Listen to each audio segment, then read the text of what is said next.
我们来接着讲听声音。听声音里边呢，主要是听的是病变的声音。听病变声音呢，前面我们已经学习了发声、语言和呼吸。在呼吸里边呢，我们主要的讲了哮和喘，尤其是谈到了实喘和虚喘的鉴别。此外呢，要注意喘和哮的鉴别。另外呢，我们在学习过程中还要注意短气和少气的它的临床特点的区别。下面我们就来讨论这个咳嗽。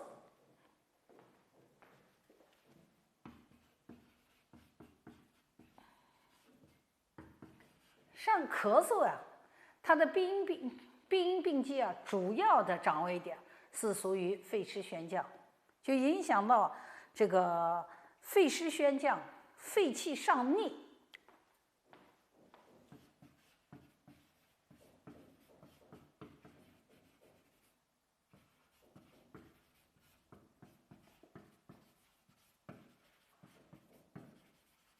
肺气上逆所导致的这个咳嗽了。咳嗽呢，主要的是见于肺脏的病变。我们在这里边要知道啊，这个咳嗽呢，大家老百姓都知道，咳嗽都和肺有关。实际上，我这里边要跟大家讲一句话呢：咳嗽不止肺，而不外乎于肺，就是不离乎于肺。不离于肺这句话的意思就是，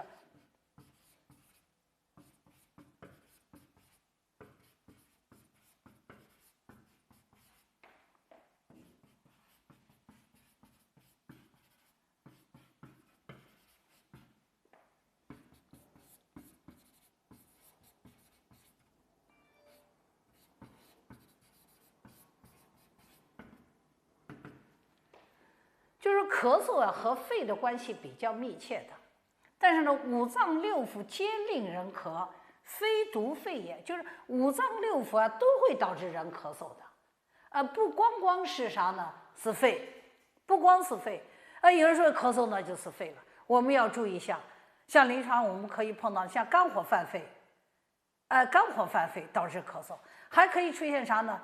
还可以出现这个肾气虚、肾不纳气导致的咳嗽，还可以见啥呢？像有人吃的多了也咳嗽。那古人有这样一句话吗？脾为生痰之源，肺为除痰之器。咳嗽伴随着有痰，虽然是在于肺，痰在肺呢，实际上痰在哪儿呢？痰在于脾的。所以这里边这一句话的意思啊，就是我们知道讲究咳嗽，刚才说主要的和肺湿宣降和肺气上逆有关，但是呢，和五脏六腑都有一定的关系。这给大家说的是，你不能光在肺里边在那考虑的。那么咳嗽呢，实际上有声无痰者，就有声没有痰叫做咳，而有痰无声者，有痰没有声叫做肃，有痰有声者谓之为咳嗽。所以说你看这个咳嗽呢是有区别的，咳而有声，肃而有痰。如果说有声而没有痰者叫咳，有痰而无声者谓之肃，同时并见的叫做咳嗽。这是在讲之前，讲咳嗽之前呢，咳嗽都和肺湿宣降和肺气上逆有关。另外，咳虽然和肺的关系密切，但是其他脏腑功能失调也可以导致这个咳嗽的。你像临床我们有时候碰到的，像心脏病的病人，心脏病的病人像心脏病的病人最后心衰了，它也导致咳，也会导致咳的。在辨咳嗽的时候呢，首先我们要问他咳嗽的声音，就是咳声高和低，还要问咳嗽和痰的情况，痰的痰色、痰量、痰的质的变化，还要问它的发病的时间。所以说辨咳嗽的话呢，首先呢要辨啥呢？要辨它的实和虚。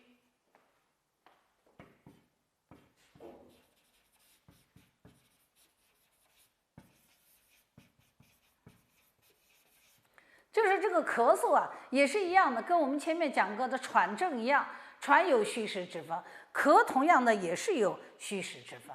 如果说咳嗽的深重而又沉闷，深重沉闷着，这时候为啥呢？为实症。你像比如我跟大家做一个表演，你看这声多重的，这种咳，那么大多数呢都是一种实症，就是咳嗽声重沉闷者。如果说呢像咳嗽声音低微者，讲到声音很轻微的，大多数就是一种虚症。你像我跟大家表演一下，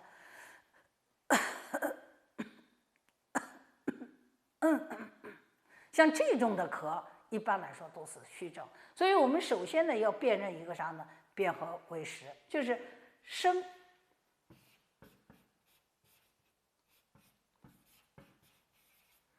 重沉闷。如果说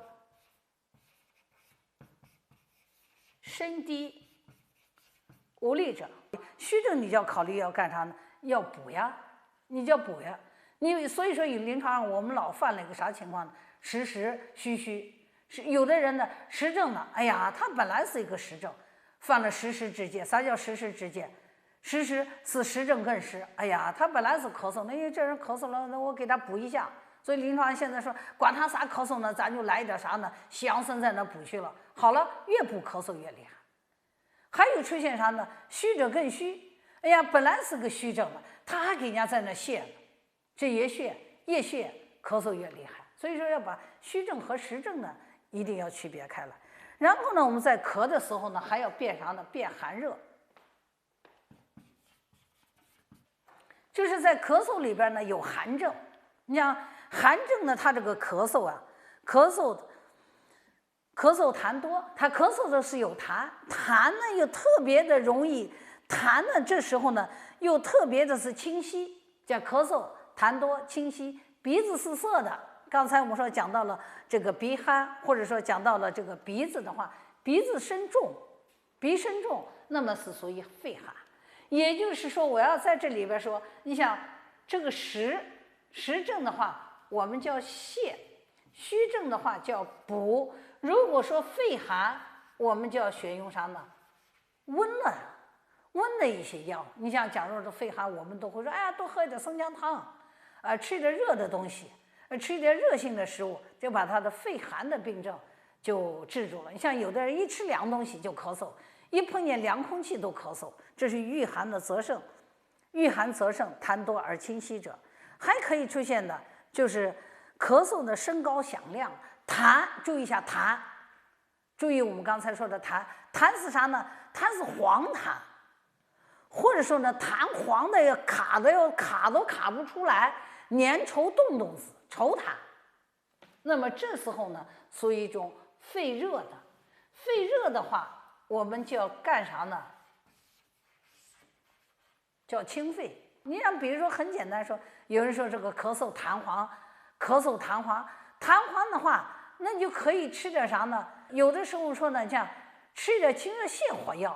你像比如说很简单说，我们用点黄芩，就把这个肺热呢就给它肺热的咳嗽就给清除掉了。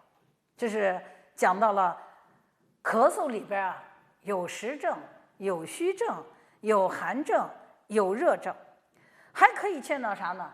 就是我痰湿，在这里我们再辩证，由于痰湿啊阻肺，就跟有一些人一吃的多了就咳嗽，就刚才说五脏六腑皆令人咳，非独肺也。有人吃的多了不消化，痰湿停滞在那儿，但是它出现了痰多色白易卡，胸膈满闷，有肚子胀，舌苔厚的这种的情况下导致的这种咳嗽。所以说像痰浊导致的咳嗽，那就给它去痰。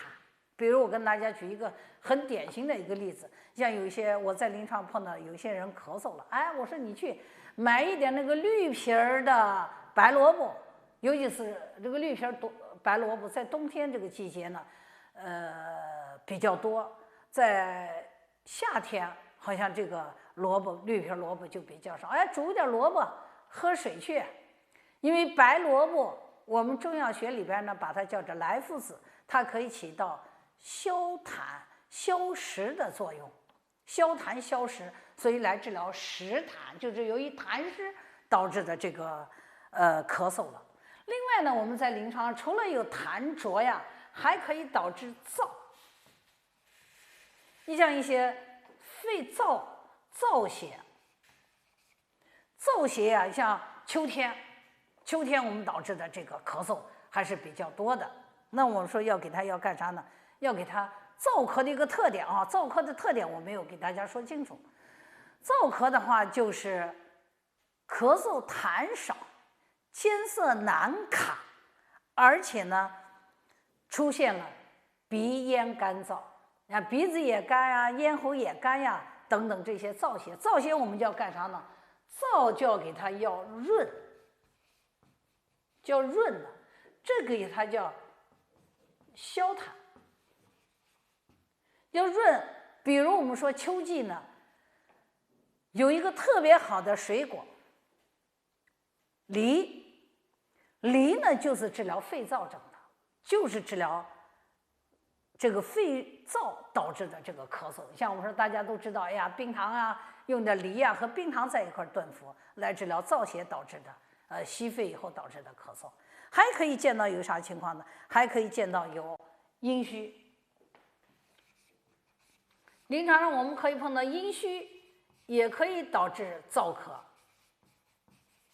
你像临床我们碰到了这个结核的病人，像往往呢出现的阴虚燥咳。那阴虚燥咳我们要注意一下，也是的，咳嗽痰少，艰涩难卡。主要是燥痰的话，就是咳嗽痰少，艰涩难卡，这是它的特点。如果说是痰湿导致的咳嗽的话，是咳嗽痰多涩白易卡。那痰湿和燥最大的区别就看它痰多嘛痰少，看它容易不容易卡出来。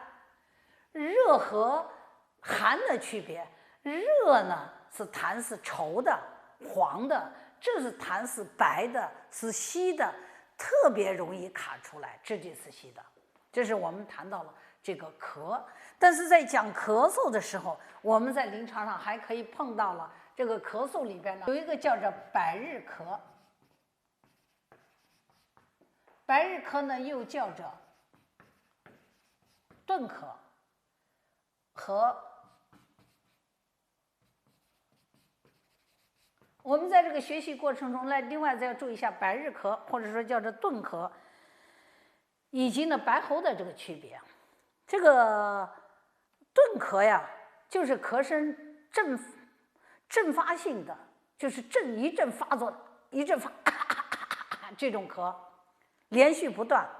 咳止的以后呢，往往的咳嗽止的时候，它有什么声音发出来呢？有鸡鸣样的回声，就是有鸡鸣样的回声，我们把它叫做顿咳。这个顿咳呢，主要是病程长，缠绵难愈，又把它称之为是百日咳。百日咳呀，现代医学认为它是感受了百日咳杆菌，而发病的这个季节呢，以冬春季节比较多一点的发病的季节。主要的是中医认为呢，是一种风邪和痰热波结常发生在小孩，所以说像百日咳导致的这个咳嗽呢，相对来说呢，病程的时间上就比较长。但是我们小孩的这个咳嗽呢，我倒建议啊，像百日咳的话呢，你可以用一点川贝母。我在这说一下，用点川贝母给它干啥呢？蒸梨去，把梨呢蒸熟了，蒸的时候呢，把梨的中间的那核挖掉，把那个川贝母呀，一般来说放到3克，把川贝母呢打成粉子，放到那梨的中心，把它加一点冰糖，在那蒸起。蒸了以后呢，我们吃这个梨，把那贝母吃下去，治疗小孩咳嗽呢效果比较好的。我自己还体会呢，给这个梨里边你再稍微放点大黄，就放上2克的大黄。放上大黄以后呢，因为大黄可以起到清肺热、消炎的作用，那么效果会更明显的。像治疗，我想给大家介绍一下这个经验方治疗百日咳和顿咳的，请大家考虑一下，小孩们用上这个川贝母这个药。刚才我们提到的这个白喉，白喉呢，它这个咳嗽呀，就是咳声如这个犬飞叫，像犬吠叫，跟那个狗叫的这个声音一样，有喘。主要是喉间呢有什么呢？喉间声音是嘶哑的，同时呢有吸气困难，最主要的喉间中有假膜的形成，而这个假膜呢擦破以后呢，随之又复生。你把它拿那个棉签，你擦一擦它的这个嗓子部，把它擦了以后呢，它过一段时间又长上来了。我们在讲这个问诊的时候，问后面可能我们要学到问诊问小孩的这个免疫接种的情况，所以我们讲到的百百破的话，在3、4月的话就要打这个百百破来预防的这个白喉杆菌。白喉是白喉杆菌感染嗓子引起来的一种假膜，这个假膜呢容易脱落，容易发生了这个窒息，导致病危的情况。但是由于儿童的计划免疫的实施，所以说现在呢，在一些比较大的一些城市啊，交通比较发达的区域，像我们计划这个免疫搞得比较好的白喉病呢，现在发生率呢已经很低了。这是在学习的过程中注意一下白日咳，也叫做钝咳和白喉的区别。就是白喉主要是嗓子这儿有一个假膜的形成，把它剥去以后呢，又容易复生。下面呢，我们就来看一下呕吐了。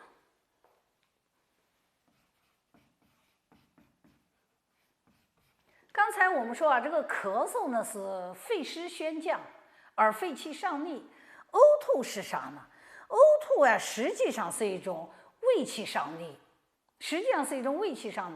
那么什么叫做呕吐？什么叫呕吐？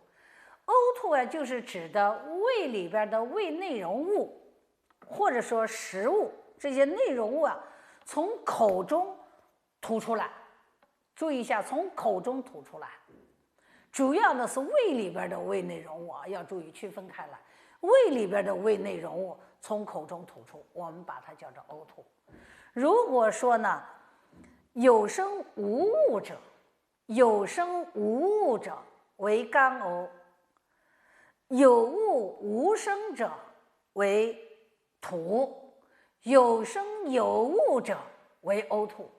但我说为啥要把这要区分开来呢？就是说啊，这个呕是有声无物，吐是有物无声，两者同时并见，既有声又有物，我们把它合称为呕吐了。刚才我提到了呕吐呢，主要的是胃湿。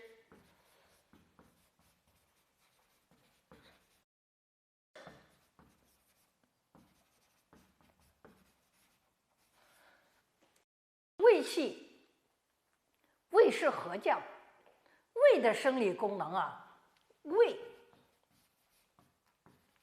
是以降为顺，就是胃啊，胃主受纳腐熟水谷，胃是要降的。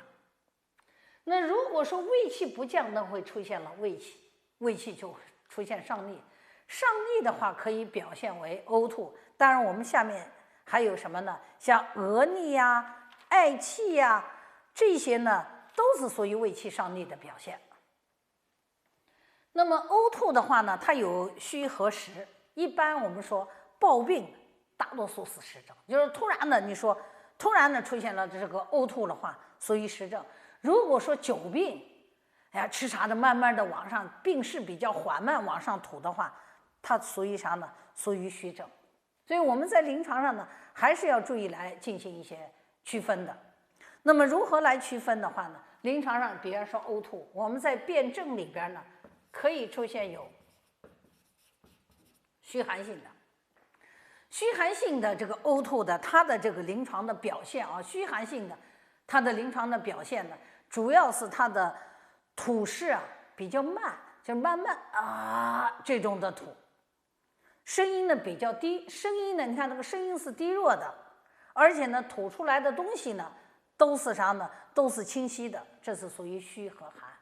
你像比如我们说在临床有时候我们碰到的像慢性一些虚寒性的，你像一些胃病了，你看主要的见于脾胃阳虚，就是虚寒性的脾胃阳虚型的，就常说胃寒，就胃寒性的比较多一点，脾胃阳虚，所以虚寒，吐出来的东西记住一点，清晰的，吐势呢比较慢一点，缓慢，声音低弱的，介于胃气上面的。如果我们说吐势比较猛，大口的往下吐，这大口的声音呢又比较壮丽，呕吐出来的物呢都是啥呢？粘稠的黄水，或者酸，或者是啥呢？或者苦，都是属于湿热的。哪一种情况呢？我说，像有的人吃的多了，夸夸夸在那吐；还有一些人喝了酒喝的多了，夸夸夸往上吐的。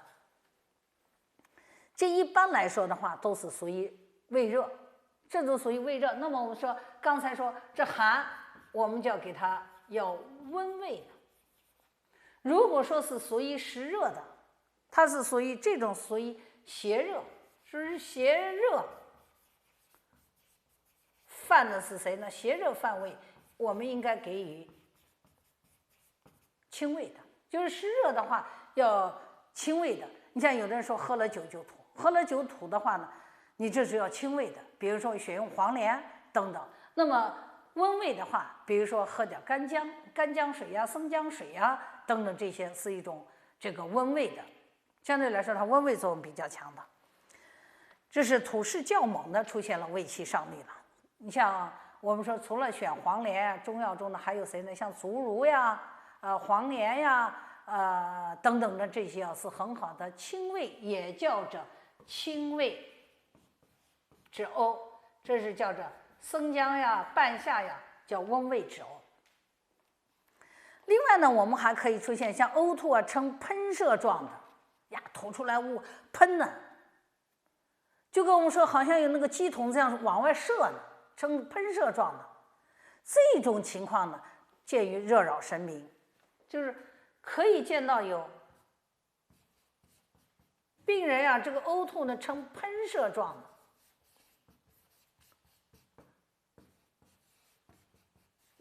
呕吐呈喷射状的，所以热扰神明。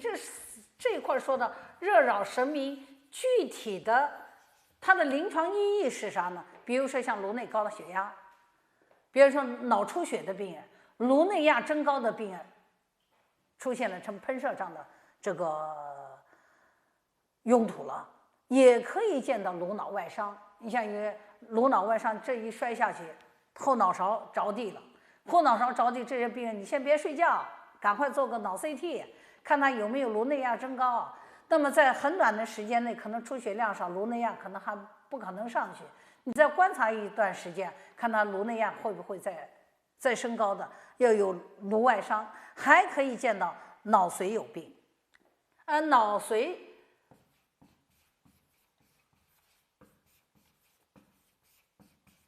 有病了。或者我们说刚才说的热扰神明啊，脑外伤，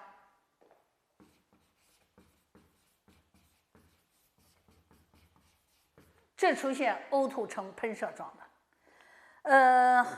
另外呢，还可以见到有啥情况？像吃的多了，伤了食了。你像食积，这个食积啊，它呕吐的是啥呢？呕出来的这个食物啊，呈酸腐味儿。就是酸臭的酸腐食味儿，称酸腐样的，这大多数都是吃的多了。那吃的多了，咱现在都知道，你吃的多了干啥呢？你不要等它叫你吐出来，咱吃的多了，赶快吃点化食汤。比如说老百姓都知道，吃点山楂糕呀、山楂丸呀、保和丸啊等等的这些消食化积的，这些中药了。这是我们谈到了暴饮暴食而出现的酸腐，吐的是这个酸腐的食味。还有可以碰到一些过干，就是过于吃一些肥甘厚味了，损伤了脾胃，导致的脾不运化，都是由于胃湿合降、胃气上逆所导致的。再下来呢，我们就可以一些比较例外的一些情况。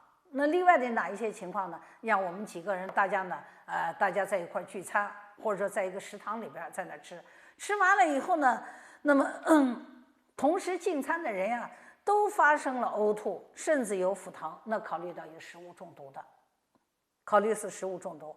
如果说呢吃完了朝食暮吐，暮食朝吐，那我们说把它叫做反胃。你像临床我们碰到的哪一些病人，像食道癌的病人，早上吃了下午就吐，下午吃了，早上吐的，多见于脾胃阳虚。最后呢，我们看一下呢，这个呕吐的话，还有人说呢，喝水都吐，叫是啥呢？口干想饮，喝了水都吐，叫做水逆症。喝水都吐呢，也是有时候我们碰到的水饮内停于胃脘，也时候呢也可以见到食道癌的晚期的这些病人了。这是我们谈到的呀。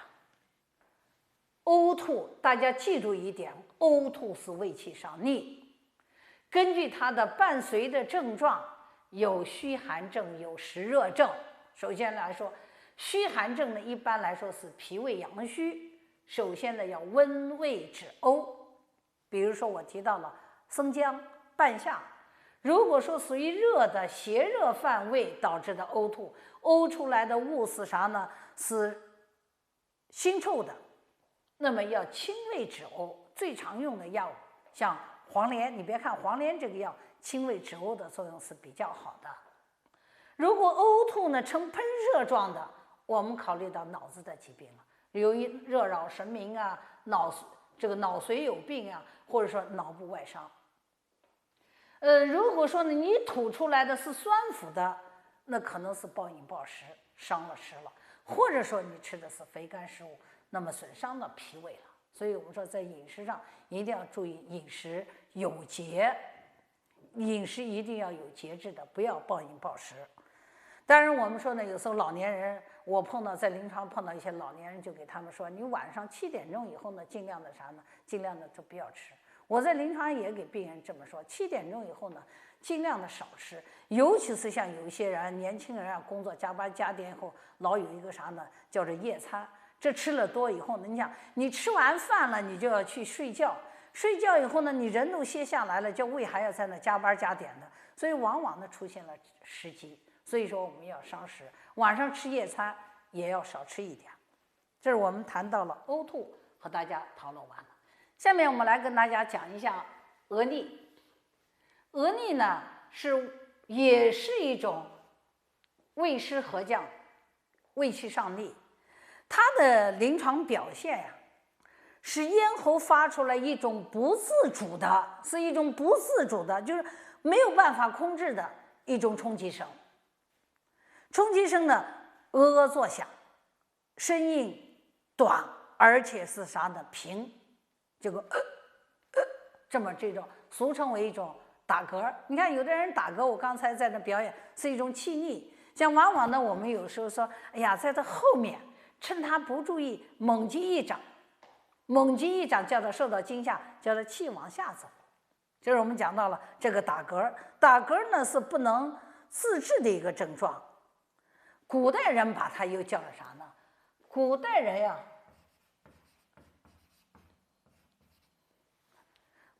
呢，我们把这个病呢又叫做哕，就把它叫哕，是胃气上逆的。根据腭声的高和低，根据它的高低以及间隙的时间的长短来判定它的病症的虚和实。总的来说，腭声平坐，高额而短，声音有力者属于实症。所以也就是跟刚才我们在这儿讲到呕吐一样，它也是有实和虚。你想不停的打嗝，一个声，一个声，那么这是属于实症。像实症很好治的，实症的话，我们这时候在治疗的过程中啊，就实症的话，因为它是胃气上逆，你首先要选用一些治法中啊，你就要给它要降逆，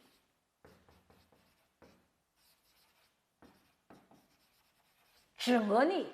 呕吐的话，我们降逆止呕；打嗝的话，叫降逆止腭逆的，给它降逆止腭。但是说呢，这个止腭的方子呀，我们在临床讲到了这个止额逆的方子有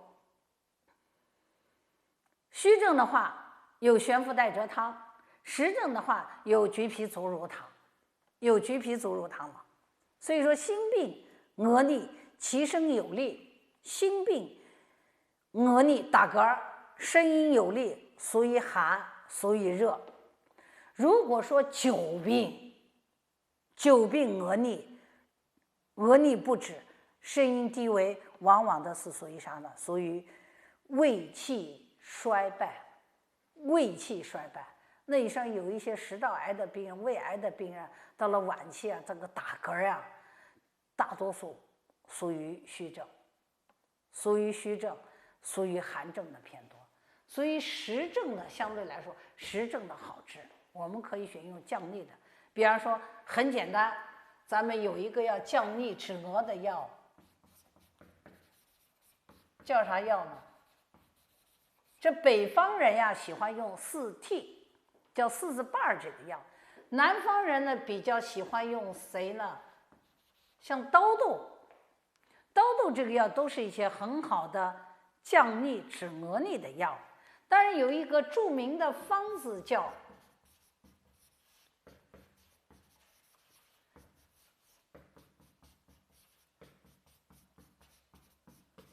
悬浮带折汤。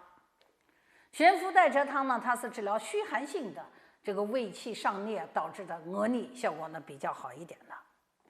这是我们讲到的额逆了。但是有一种额逆呢，也不需要治疗的，像比如说我们吃完饭以后在外边散步的时候，或者你就出去了后吸了一些冷空气而引起来的打嗝呢，它一会儿呢，它可以等一会儿就可以自然缓解。你像我这有时候在吃饭的过程中就不能吃辣椒，吃辣椒呢就不能喝水，一吃辣椒一喝水，不管是啥液体东西，准的就打嗝。你过上一阵子，它打嗝就自然就好了。所以说，这不作为病理状态来进行治疗的，它会不治自愈的。这是我们讲到额逆了。第7种情况呢是嗳气。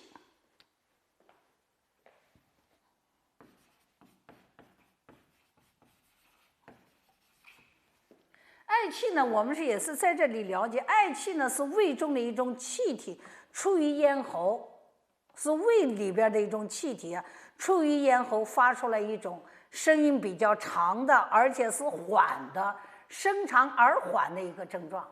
它和刚才讲到的额逆不一样，额逆呢是一种声音短而平的，鹅作响，而且气冲击力比较大的。那么这称之为啥呢？打饱嗝，咱们吃完饭了以后，有人嗨声一下打出来的饱嗝，称为遗气。这个溢气啊，也称为溢气，也叫做嗳气。这多见于哪一些情况呢？一是见于虚实，就吃的多了，这个虚，停虚的虚，虚实。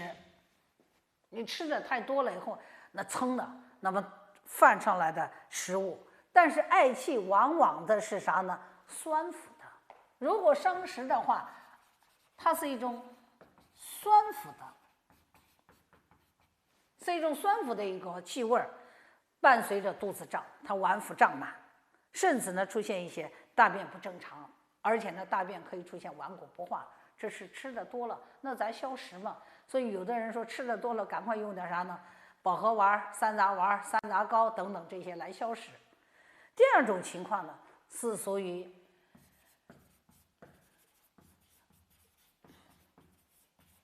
肝气犯胃，由于情绪不好，你打出来的，它伴随着有胸胁，往往的伴随着有胸胁胀满，食后肚子胀，随着情绪的变化而加重。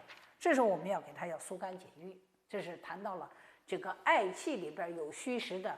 也可以见到有啥呢？也可以见到有肝气犯胃导致的这两种情况啊。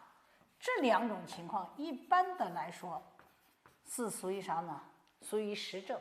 另外，嗳气里边呢，我们还可以见到有这个虚症。虚症里边呢有寒，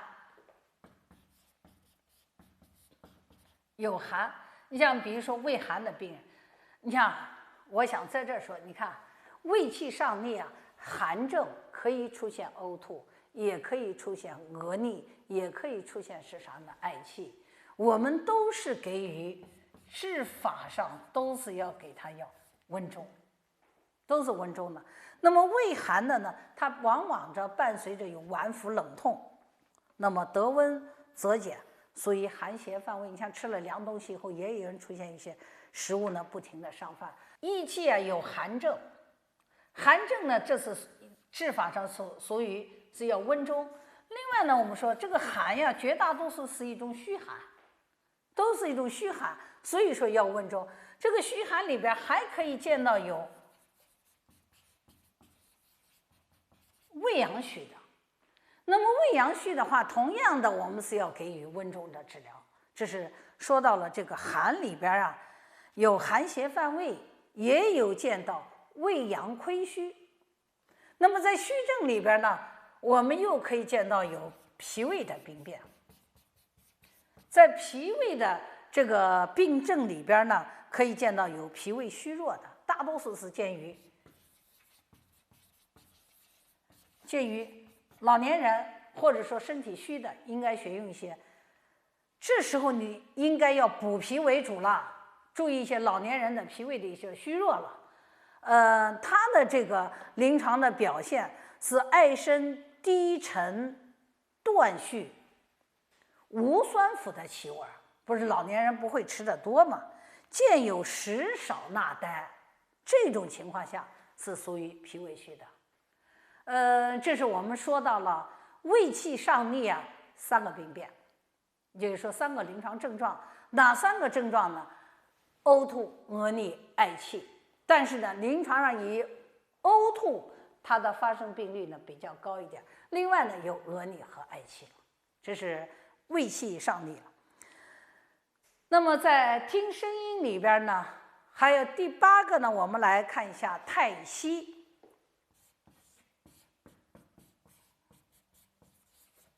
太息呢，我们又把它叫做叹息。这个叹息啊，主要的是因为情志抑郁，就是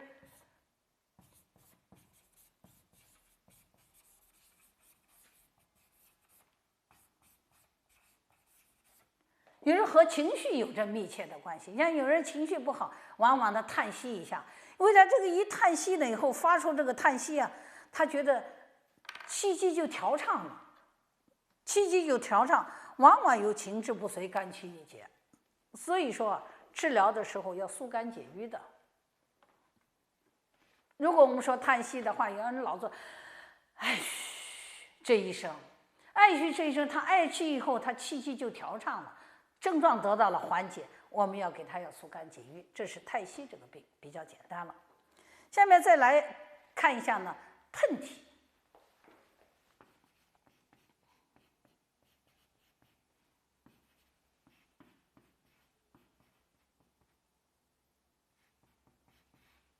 我们来看一下喷嚏这个病。喷嚏呢，实际上是由于鼻子这儿，就是由鼻而发出来的声音。应该注意喷嚏的次数和它的这个症状。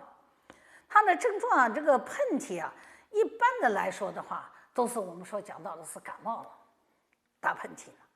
那么这种心病喷嚏，注意一下，心病喷嚏，鼻塞流清涕，鼻塞流的是清涕，大多数是属于外感风寒。你说受了寒了，像有的人就不停的打喷嚏，但是打喷嚏它伴随着症状，注意这个问题是流的是清鼻涕，就是说心病如果说有喷嚏的话，伴随着有恶寒发热、鼻塞流清涕，属于外感风寒。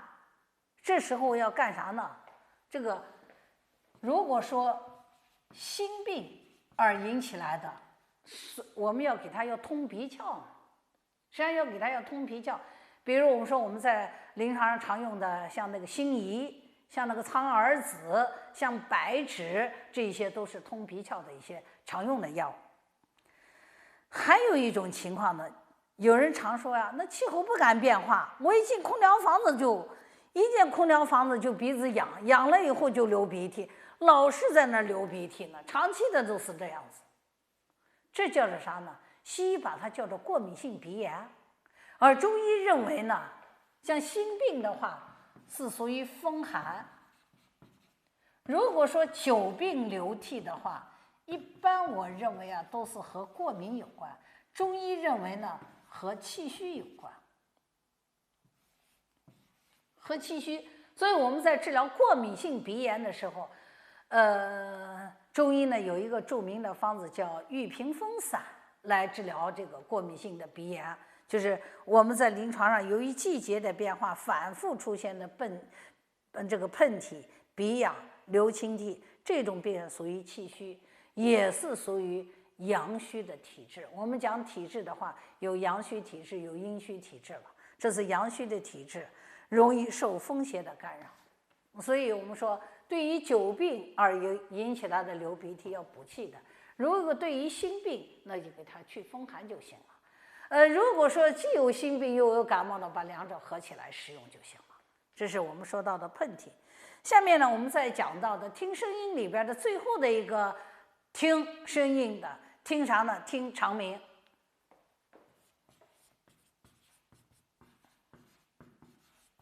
听长鸣，这个长鸣啊，就是肠子，就是我们讲到肠子里边胃肠道蠕动所发出来的这个声响了。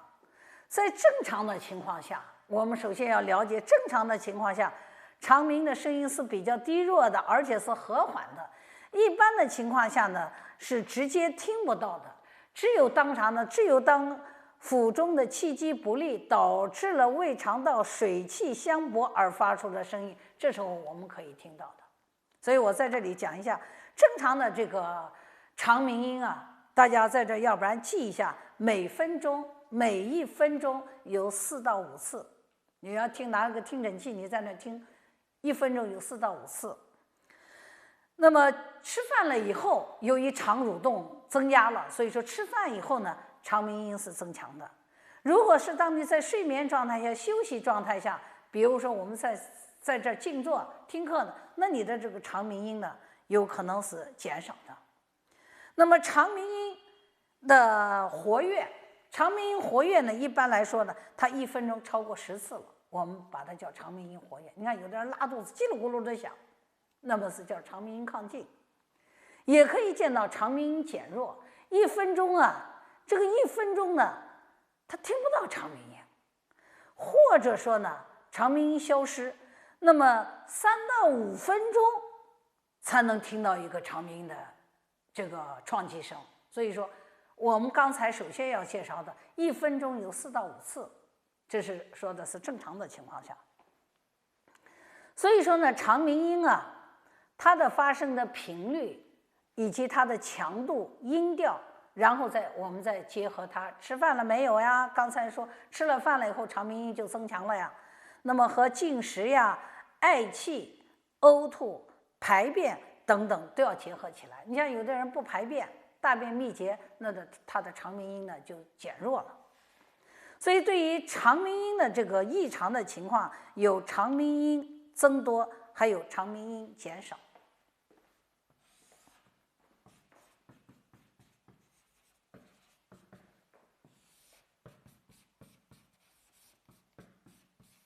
有长鸣音啊，就是长鸣增多和长鸣减少这2种情况。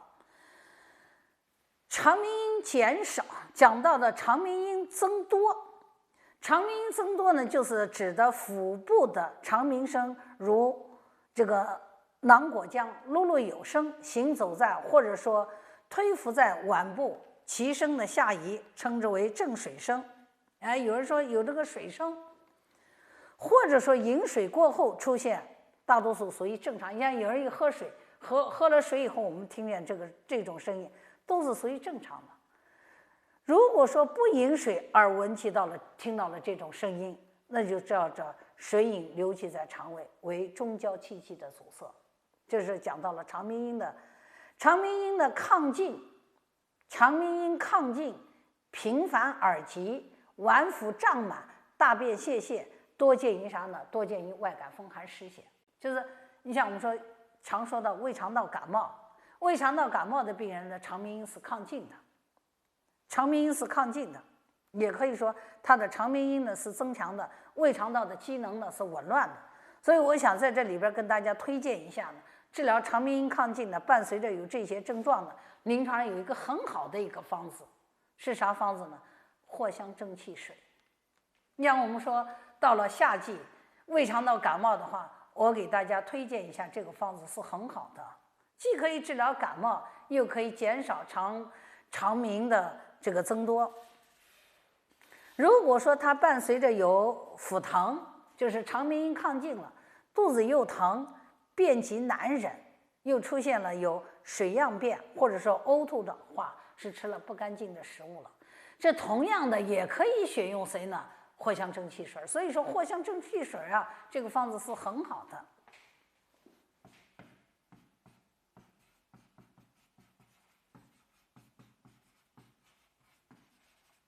藿香正气水，还有藿香正气胶囊，还有叫的啥呢？藿香正气散，还有藿香正气丸。你看这个藿香正气啊，它的剂型很多，是为了患者的服用方便。但是我自己体会啊，还是藿香正气水比较好。但是也有一些人说呢，我不能喝酒，我见不了那个酒味儿，那么所以我们有藿香正气丸或者是藿香正气水。但是藿香正气胶囊呢是新的一种剂型，提取加工的，那么它的剂型上比较好，口感上喝起来比较好了。这是对于肠鸣啊，就是肠鸣比较增多的话，我建议大家可以用这个藿香正气水。如果说呢肠鸣振作，肚子疼，肚子一疼就想拉，腹疼即泻，泻后以后痛减，胸胁胀满者，属于肝脾不和的。就是肠鸣增多的话，也可以见到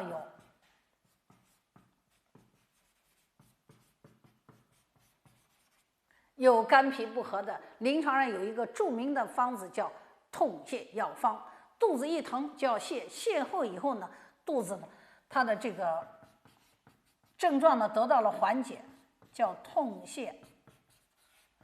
大家呢不妨呢在临床上也可以去试一下，这是对于肠鸣增多。也就是说肠鸣增多的话呢，肠鸣亢进而又贫积，肚子胀，大便泄，大多数是因为外感风寒、湿邪、胃肠道的气机受于阻滞，我推荐藿香正气散。如果说呢腹疼、便极难忍、腹泻呈水样便，伴随着呕吐，是属于饮食不节，照样的可以选用藿香正气散。如果肠鸣呢振作，腹疼欲泻，泻后呢遭痛减了，就是泻完以后呢痛到减轻，胸胁胀满，我倒给大家推荐的是痛泻药方。第二个，我们来看一下呢肠鸣减少。所谓的肠鸣减少，就是肠鸣的声音稀少。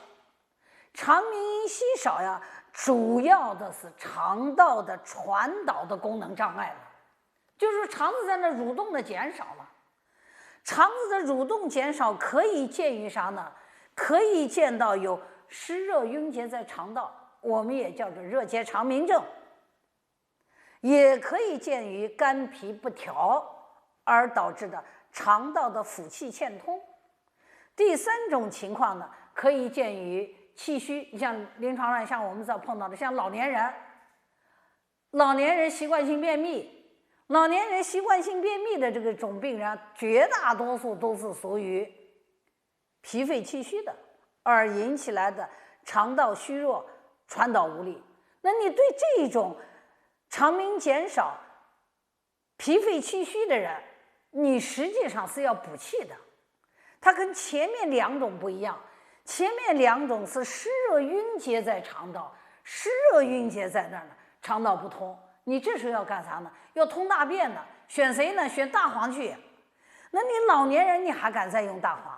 老年人这时候你要选用一些润肠通便药。第四种情况呢，还可以见到阴寒凝结、气机闭阻引起来的肠道不通。我说啊，这个肠鸣啊减少，注意一下是不是要和便秘要结合起来，也就是说它有实热以及有虚有关。如果说是实热症，那我们说要和舌苔脉象等等这些症状，腹胀、便秘、舌红、苔黄、脉象沉实而有力者，那是属于实热，这给他通大便。通大便，你看有的人用这个通大便的药，肚子叽里咕噜的在那响了，那肠蠕动增加了。如果说像一些老年人，肠蠕动减少，肠鸣音减少，那么这时候实际上是要补的。最后呢，有的人呀，肠鸣音完全没了，就听不到肠鸣音了。那么腹部胀满呀，疼痛剧按。我是家里亲戚碰见一个这病人，肚子胀得鼓鼓的，屁也不放，上面不放屁，肚子堵得实实的。这实际上是西医所说的是啥病呢？肠梗阻。而中医把它叫啥呢？叫着肠结，或者是叫着肠闭。所以这时候一定要通。那么碰到的肠闭，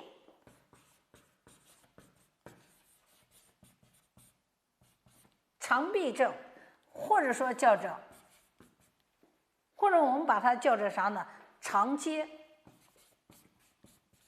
这相当于西医所说到的肠梗阻。那赶快要干啥呢？要给大家要通。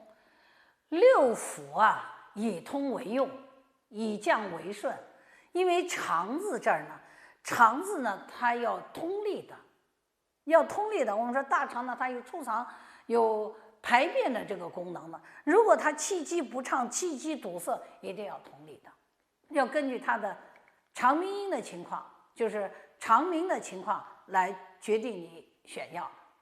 我们讲到的这个闻诊呀、听声音的这个内容呢，这一节课我们就讲到这儿了。下一节课呢，我们准备来和大家呢共同的来学习一下嗅气味儿。